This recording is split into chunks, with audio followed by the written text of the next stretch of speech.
In this video, I will show you how to auto-synchronize on the TikTok. So the process is pretty simple. First of all, open your TikTok mobile application.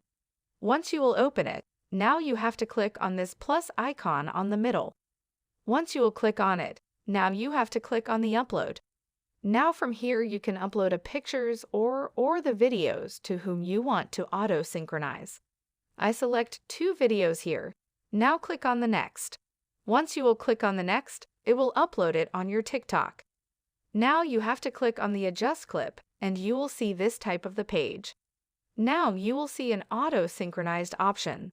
Simply tap on it once you will do it. These clips are synchronized by the talk. You can add more click by clicking on the plus button and after that again, click on the auto-synchronize. So in this way, you can do the auto-synchronization on the TikTok. Once you will do it now, click on the then and click on the next.